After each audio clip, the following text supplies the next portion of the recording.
Hi എല്ലാവർക്കും സ്വാഗതം. നമ്മുടെയൊക്കെ തലയ്ക്കകത്ത് എന്താണ് സംഭവിക്കുന്നതെന്ന് എപ്പോഴെങ്കിലും ചിന്തിച്ചിട്ടുണ്ടോ?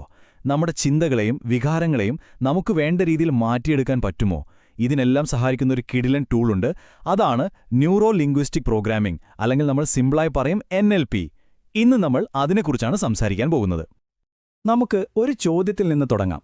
നിങ്ങളും ഇത് ആലോചിച്ചിട്ടുണ്ടാവും അല്ലേ? ഒരേ സംഭവം നടക്കുന്നു, പക്ഷേ രണ്ടുപേര് രണ്ട് രീതിയിലാണ് അതിനോട് പ്രതികരിക്കുന്നത്. ഇപ്പോൾ ഒരു പരീക്ഷയിൽ മാർക്ക് കുറഞ്ഞാൽ ഒരാള് ആകെ തകർന്നു പോവും, എന്നെ ഒന്നിനും കൊള്ളില്ല എന്നൊക്കെ പറയും. അതേസമയം മറ്റൊരാൾ ഓക്കെ, അടുത്ത തവണ ഇതിലും നന്നായി പഠിക്കണം എന്ന് പറഞ്ഞ് മുന്നോട്ടു പോകും. എന്താണിതിന് കാരണം? ഈ ഒരു ചോദ്യത്തിനുള്ള ഉത്തരമാണ് NLP. ഈ വ്യത്യസ്തമായ പ്രതികരണങ്ങൾക്ക് പിന്നിലെ രഹസ്യം എന്താണെന്ന് മനസ്സിലാക്കാനുള്ള ഒരു താക്കോലാണ് ന്യൂറോ ലിംഗ്വിസ്റ്റിക് പ്രോഗ്രാമിംഗ്. ആ പേരുകേട്ട് പേടിക്കേണ്ട, നമുക്കിത് ഓരോന്നായി പൊളിച്ചടിക്ക് നോക്കാം. അപ്പോൾ ആദ്യത്തെ വാക്ക് ന്യൂറോ. സംഭവം വളരെ സിമ്പിളാണ്. നമ്മുടെ ചുറ്റുമുള്ള ലോകത്തെക്കുറിച്ചുള്ള എല്ലാ വിവരങ്ങളും നമ്മൾ സ്വീകരിക്കുന്നത് നമ്മുടെ 5 ഇന്ദ്രിയങ്ങളിലൂടെയാണ്, അല്ലേ? കാഴ്ച, കേൾവി, സ്പർശനം, മണം, രുചി. ഇപ്പോൾ നമ്മളൊരു പൂന്തോട്ടത്തിലൂടെ നടക്കുമ്പോൾ ആ പൂക്കളുടെ ഭംഗി കാണുന്നത്, കിളികളുടെ ശബ്ദം കേൾക്കുന്നത്, ആ പൂക്കളുടെ മണം, ഇതെല്ലാം നമ്മുടെ തലച്ചോറിലേക്ക് പോകുന്ന ഇൻഫർമേഷനാണ്. ഇതാണ് നമ്മുടെ അനുഭവങ്ങളുടെ എല്ലാം തുടക്കം. രണ്ടാമത്തെ വാക്ക് ലിംഗ്വിസ്റ്റിക്, അതായത് ഭാഷ. ഇത് നമ്മൾ മറ്റുള്ളവരോട് സംസാരിക്കുന്ന കാര്യം മാത്രമല്ല കേട്ടോ. അതിനേക്കാൾ എത്രയോ പ്രധാനപ്പെട്ട ഒന്നാണ് നമ്മൾ നമ്മളോട് തന്നെ മനസ്സിൽ പറയുന്നത്. നമ്മുടെ ആ ഒരു ഇന്റേണൽ വോയിസ് ഉണ്ടല്ലോ, അതാണ് സംഭവം. ഒരു പുതിയ കാര്യം ചെയ്യാൻ പോകുമ്പോൾ എന്നെക്കൊണ്ടിത് പറ്റില്ല എന്നു മനസ്സിൽ പറയുന്നതും നോക്കാം എന്തായാലും ഞാനിത് ചെയ്യും എന്ന് പറയുന്നതും തമ്മിൽ ആനയും ആടും തമ്മിലുള്ള വ്യത്യാസമുണ്ട്. അതാണ് ഈ ലിംഗ്വിസ്റ്റിക്സിന്റെ പവർ. ഇനി അവസാനത്തെ വാക്ക് പ്രോഗ്രാമിംഗ്. ഇത് കമ്പ്യൂട്ടറിലെ കോഡിംഗ് ഒന്നുമല്ല, ഇത് നമ്മുടെ ശീലങ്ങളെക്കുറിച്ചാണ്. നമ്മൾ കാണുന്നതും കേൾക്കുന്നതും, അതാണ് ന്യൂറോ. പിന്നെ നമ്മൾ നമ്മളോട് തന്നെ പറയുന്നതും, അതാണ് ലിംഗ്വിസ്റ്റിക്. ഇതെല്ലാം കൂടി ചേർന്നാണ് നമ്മുടെ ഉള്ളിൽ ചില ഓട്ടോമാറ്റിക് ശീലങ്ങളുണ്ടാവുന്നത്, ഒരു പ്രോഗ്രാം പോലെ. ഉദാഹരണത്തിന്, രാവിലെ എഴുന്നേറ്റ ഉടനെ ഫോൺ എടുത്ത് സ്ക്രോൾ ചെയ്യുന്നത്, അതൊരു പ്രോഗ്രാമാണ്. നമ്മൾ പോലും അറിയാതെ സംഭവിച്ചു പോവും. ഇതുപോലെ എത്ര പ്രോഗ്രാമുകളാണ് നമ്മുടെയൊക്കെ ജീവിതത്തിൽ. അപ്പോൾ ഇതെല്ലാം കൂട്ടി വായിച്ചാൽ എന്താണ് NLP? വളരെ ലളിതമായി പറഞ്ഞാൽ, നമ്മുടെ ചിന്തകളെയും നമ്മൾ ഉപയോഗിക്കുന്ന ഭാഷയും ബോധപൂർവം ഒന്ന് ക്രമീകരിച്ച് നമുക്ക് ആവശ്യമില്ലാത്ത ശീലങ്ങളൊക്കെ മാറ്റി നമുക്ക് വേണ്ട റിസൾട്ട് കിട്ടാൻ വേണ്ടി മനസ്സിനെ റീപ്രോഗ്രാം ചെയ്യുന്ന ഒരു വിദ്യ. അത്രയുള്ളൂ. ഈ ആശയം കുറച്ചുകൂടി വ്യക്തമാക്കാൻ നമുക്ക് വളരെ എളുപ്പമുള്ള ഒരു ഉദാഹരണം നോക്കാം. എല്ലാവർക്കും മനസ്സിലാവുന്ന ഒന്ന്, ഒരു കമ്പ്യൂട്ടർ. ഒന്ന് സങ്കൽപ്പിച്ചു നോക്കൂ, നിങ്ങളുടെ തലച്ചോറ് ലോകത്തിലെ ഏറ്റവും പവർഫുള്ളായ ഒരു സൂപ്പർ കമ്പ്യൂട്ടറാണ്. ഓർക്കാനും ചിന്തിക്കാനും പുതിയ കാര്യങ്ങൾ പഠിക്കാനും ഭാവനയിൽ കാണാനുമൊക്കെ കഴിവുള്ള ഒരു അത്ഭുതയന്ത്രം.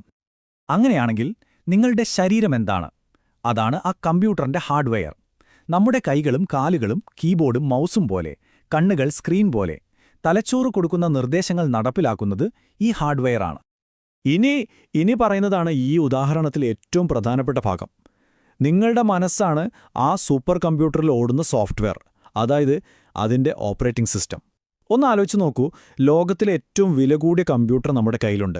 പക്ഷേ അതിൽ ഔട്ട്ഡേറ്റഡ് ആയൊരു സോഫ്റ്റ്വെയർ ആണെങ്കിൽ എന്തെങ്കിലും കാര്യമുണ്ടോ? ഇല്ല. അതുപോലെയാണ് നമ്മുടെ മനസ്സും.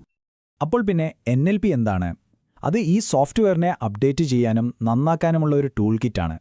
നമുക്ക് ആവശ്യമില്ലാത്ത പേടി, ദേഷ്യം, സങ്കടം പോലുള്ള വൈറസുകളെ ഡിലീറ്റ് ചെയ്ത് പകരം ആത്മവിശ്വാസം, സന്തോഷം, ധൈര്യം പോലുള്ള പുതിയ പ്രോഗ്രാമുകൾ ഇൻസ്റ്റാൾ ചെയ്യാൻ NLP നമ്മളെ സഹായിക്കുന്നു. ശരി, ഇനി നമ്മൾ NLPയിലെ ഏറ്റവും അടിസ്ഥാനപരവും ശക്തവുമായ ഒരു ആശയത്തിലേക്കാണ് കടക്കുന്നത്. ഇത് നിങ്ങൾ ശരിക്കും മനസ്സിലാക്കിയാൽ ലോകത്തെ കാണുന്ന രീതി തന്നെ മാറിയേക്കാം. ഈ ഒരൊറ്റ വാചകമാണ് NLPയുടെ അടിത്തറ. മാപ്പ് യാഥാർത്ഥ്യമല്ല. എന്താണിത്?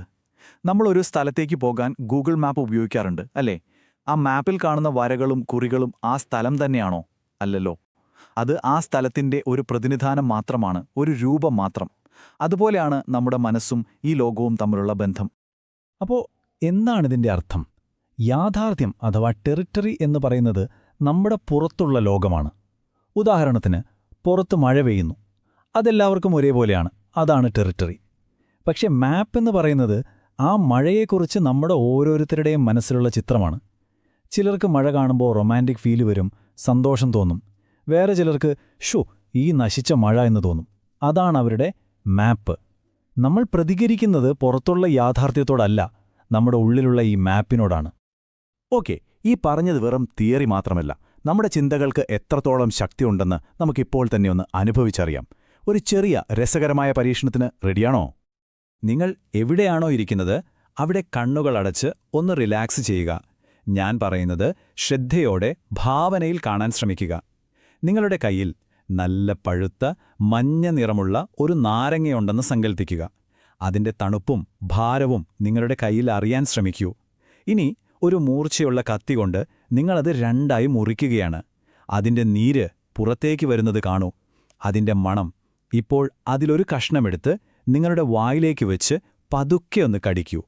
ആ പുളിരസം നാവിലാകെ പടരുന്നതറിയൂ. ശരി, ഇനി പതുക്കെ കണ്ണു തുറക്കാം. എങ്ങനെയുണ്ടായിരുന്നു? വായിൽ ഉമിനീർ വന്നോ?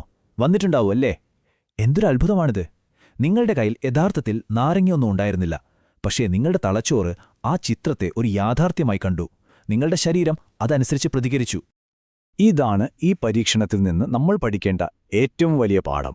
നമ്മുടെ ചിന്തകൾ വെറും ചിന്തകളല്ല. അവയ്ക്ക് നമ്മുടെ ശരീരത്തിൽ നേരിട്ട് ഭൗതികമായ മാറ്റങ്ങൾ വരെ വരുത്താൻ സാധിക്കും. ഒരു ഇന്റർവ്യൂവിന് പോകുമ്പോൾ എനിക്ക് കിട്ടാൻ പോകുന്നില്ല എന്ന് ചിന്തിച്ചാൽ നമ്മുടെ ശരീരം ശരിക്കും തളർന്നു പോകും, ശബ്ദമിടരും. എന്നാൽ ഞാൻ നന്നായി ചെയ്യുമെന്ന് ചിന്തിച്ചാലോ ശരീരം ഉഷാറാകും, നല്ല എനർജി വരും. ഇപ്പോൾ നമ്മൾ പഠിച്ച ഈ കാര്യങ്ങൾ വെറുതെ കേട്ടുപോകാനുള്ളതല്ല, ഇത് പ്രയോഗത്തിൽ വരുത്താനുള്ളതാണ്. അപ്പോൾ നിങ്ങൾക്ക് ഞാനൊരു ചെറിയ ദൗത്യം തരികയാണ്. ഇന്ന് രാത്രി ഉറങ്ങാൻ കിടക്കുമ്പോൾ മറ്റൊന്നും ചെയ്യാതെ കുറച്ച് സമയം നിങ്ങളുടെ മനസ്സിലൂടെ കടന്നുപോകുന്ന ചിന്തകളെ ഒന്ന് ശ്രദ്ധിച്ചു നോക്കൂ. നിങ്ങൾ നിങ്ങളോട് തന്നെ എന്താണ് പറയുന്നത്? അത് പോസിറ്റീവായിട്ടുള്ള കാര്യങ്ങളാണോ അതോ നെഗറ്റീവാണോ? നിങ്ങൾ ശ്രദ്ധിക്കുന്നത് എന്തായാലും അതൊന്നൊരു ഡയറിയിലോ ഫോണിലോ കുറിച്ചു വയ്ക്കുക. ഇത് സ്വയം വിമർശിക്കാനല്ല, മറിച്ച് നിങ്ങളുടെ ഇപ്പോഴത്തെ മെന്റൽ പ്രോഗ്രാം എന്താണെന്നൊന്ന് മനസ്സിലാക്കാൻ വേണ്ടിയാണ്. ഓർക്കുക, മാറ്റത്തിന്റെ ആദ്യപടി തിരിച്ചറിവാണ്. എപ്പോഴും ഓർക്കുക, നിങ്ങളുടെ മനസ്സിന്റെ പ്രോഗ്രാമർ നിങ്ങൾ തന്നെയാണ്. നിങ്ങൾക്ക് ആവശ്യമില്ലാത്ത പ്രോഗ്രാമുകൾ ഡിലീറ്റ് ചെയ്യാനും നിങ്ങൾക്ക് വേണ്ട പുതിയ പ്രോഗ്രാമുകൾ ഇൻസ്റ്റാൾ ചെയ്യാനും നിങ്ങൾക്ക് കഴിയും. അപ്പോൾ ഇന്ന് രാത്രി ഉറങ്ങുന്നതിന് മുൻപ് നിങ്ങൾ നിങ്ങളോട് എന്ത് കഥയാണ് പറയാൻ പോകുന്നത്?